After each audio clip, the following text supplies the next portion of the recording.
Yo, yo, yo, you already know who it is. You already know. It's your boy Mademan Mello coming to you back live with another video game reaction.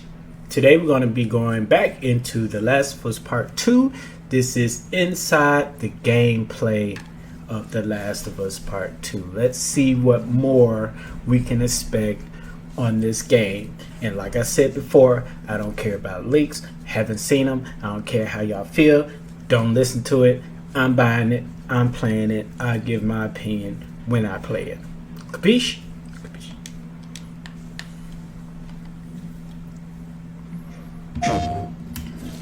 Under here. What the gameplay needs to do is immerse you in the world, give you as many interesting actions to survive in this world and overcome obstacles. And obstacles could be infected, it could be other people, it could just be the environment, it could be rushing water, anything that could happen in this post-apocalyptic world. Are you clean? Here's her girlfriend. But more than anything, it needs to put you in Ellie's shoes, that you're experiencing what Ellie's experiencing, making you feel what she feels. Because the more we do that, the more the emotional beats of the story work for us, and the more they work for us in this very unique way that only works in video games.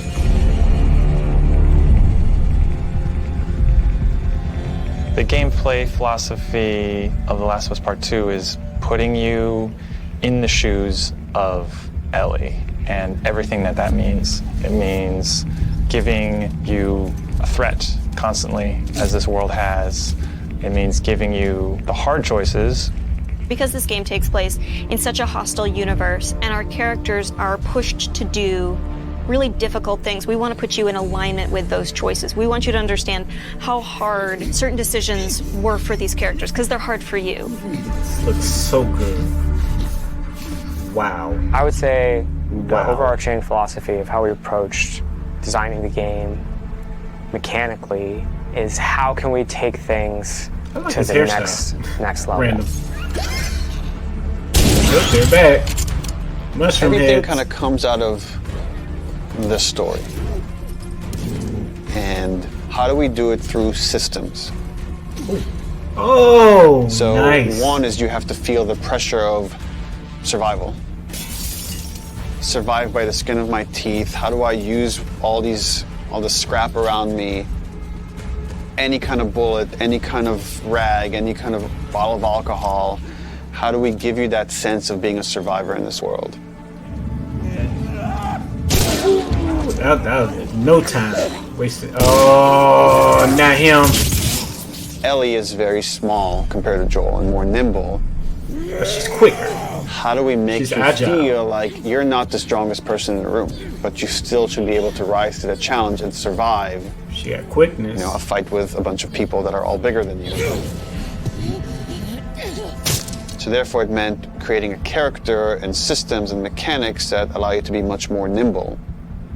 And that's where we added a jump button. Deal. In the first game we had a clamber button, but not really jumping. And here Ellie can jump. The combat scenarios are much more vertical, where Ellie can use elevation to her advantage. Thank Prone you. is a huge one. Prone, obviously, it means to lay flat on the ground. Something so simple, again, something that in real life you'd be able to do. Letting the player have access to all their weapons, all the items, crafting, everything while in that position. And it just creates so many more emergent things in gameplay.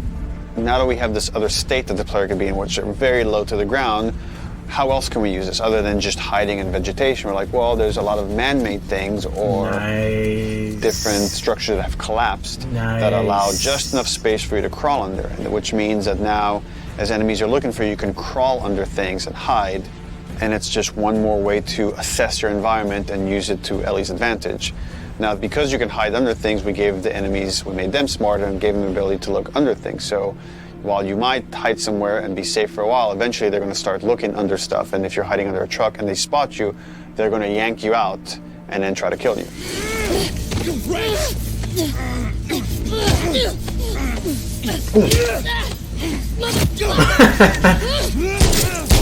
Rated PG-13, ladies and gentlemen. Dodging is a big one, because now with dodge, anytime you're in a you're in a scuffle, you have a chance to get away. Let's go. You have a chance to counterattack. It lets Bow. escape be an Bow. option as well. Bow. Sometimes you just got to run.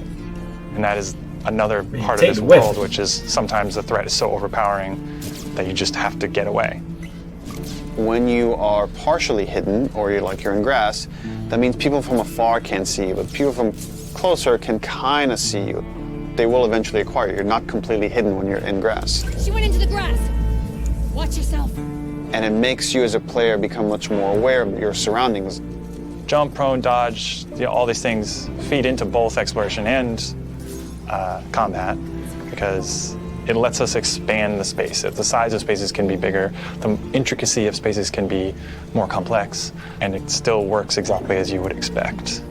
So when it came to our level design, we really wanted to challenge ourselves to make a world that really felt like a real space as much as we possibly could, and didn't feel like a series of combat encounters and exploration spaces and then combat encounters that felt like a Hall of Horrors or something, but something that really felt like a space that you could explore that seemed like a legitimate urban environment.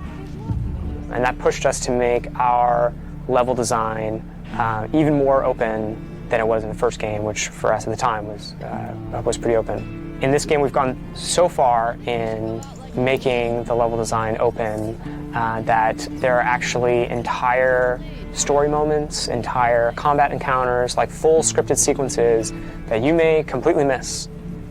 And there are things that we feel like, even though a portion of our player base may never see these things, the fact that when you do encounter them, you feel like you discovered them. It lends them this charm and this magic that I think is unique to games, that this happened to me because of what I did and what the place I explored to. Crafting is very much about a payoff to exploration, meaning that when you enter new spaces, you want to look around for supplies. You want to open drawers and cabinets and look for different things that will allow you to craft either items that can help you heal, items that can help you attack multiple enemies at once, such as the Molotov or the landmine that Ellie can craft. Items that can help augment your weapons, like the silencer for her pistol, or craft new kinds of ammo. It also gives us tons of interesting gameplay choices and overlaps that you can do in any moment and on the fly. We try to be a game that wants you to make a lot of different decisions in combat as possible. And the way that we've expanded the recipe roster and all of the recipes and how they interact with each other is carefully chosen for the different ingredients, and making sure that you always have these interesting decisions to make. We put a much stronger emphasis on the importance of the choices you make in the long term for your character. It'd be useful. Through the weapon upgrade system, through the player upgrade system, there aren't enough resources in a single playthrough to fully upgrade your character. The choices that you make, you're going to have to live with. Not be sitting and we wanted right to make next sure to that it, all of the choices that you made had a really noticeable and tangible effect on the way that you play. Nope. Nope. I gotta go in a clean room, something. I can't have that right next to me. You feel a greater kinship with Ellie because you are living with decisions that you've already made. Like you are continuing this through line of her journey through this world, and the moment-to-moment gameplay is influenced by that in a way that we haven't before. The realization that your choices have these long-term consequences is very much like the nature of the narrative of the game. That looks like more in the beginning right there. And I'm happy that the mechanics are supporting that. PlayStation. And that's PS4 Pro. Look at here. Like I said before in my other videos, I am buying this. I am going to play it. I am going to stream it. I have not seen a leak. I have not seen a picture, a post, anything. Nothing at all. He say, she say, whatever the blogs say. I'm not looking at it or listening to it or reading it. I am getting the game. I'm going to play it myself. It looks beautiful. I am immersed into the story, and I want to see how they bring it back into fruition again. So again, you already know who it is. It's your boy Made Man Mellow. You guys have a wonderful Hump Day Wednesday. Peace.